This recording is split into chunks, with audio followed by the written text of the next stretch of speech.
Ngizothanda ukuthi ngikubingelele ngiphinde futhi ngikwamukele khona la kuZimi Life. Uma nje ufuna ukuhlezi updated ngokwenzeka khona la eMzansi, ungakhohlwa-ke nje mbukeli ukuthi-ke usubscribe le channel and uphinde phela uklikhe leyo bell for ama notification. So kule video yethu namhlanje ke mbukeli nguphathele ama-teaser Umkhokha, izinto kumele uyilindele kulo-ke leli week esikulona. So ngizoqala ngayo ke indaba yakhe uMaMzobe. Kuyavela ke lapha kuma-teaser ukuthi ke ifemale kaMthembu izothola ukuthi ke uMaMzobe wafoja iwill. If ubukileke Umkhokha last week ubonile ukuthi ke unompendulo ulikhulumileke iqiniso kuyena unokubonga benomazungu ukuthi kahlahle kwenzakalani ngendaba yayo iwill. So kumathiza ke bayaphinda bayaveza ukuthi ke unokubonga uzomtshela ke uMaMzobe emehlweni ukuthi ke kahlahle useyazi ngewill njengamanje ke uyobolela ejele. Ende baphinde baveza ukuthi ke indaba yakhe uMaMzobe le will indaba yakhe ezosabalala, indaba nje ezokwaziwa. Ende baphinde baveza ukuthi ke uMaMzobe uzobe ngasekho esimene esikahle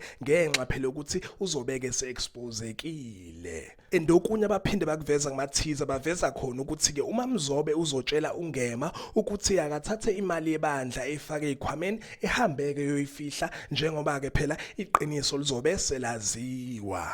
Ende baphinde baveza ukuthi ke uMaMzobe uzofuneka ebandleni ngenxa yezono zakhe. Ende baveza ukuthi ke uzozama ukudoja, uzotshela ke uDifu ukuthi ke uyesaba, kodwa ke uDifu uzomtshela emehlweni ukuthi ke akuhanjwe ngoba ke uyafuneka, kumele ke eface izono zakhe. And babeke sebeveza ukuthi kuzoshuba for yena uMaMzobe esontweni nomkhandlo wakhe womama, kuzobeke kuRafu, kuzobeke kushiswa naneMjudiya. So aphela lapha ke amathize ethu Umkhokha. Ngiyophinda ke futhi ngibuye namanye. Cethu ungakhohlwa nje ukuthi ke ulike and ke usubscribe.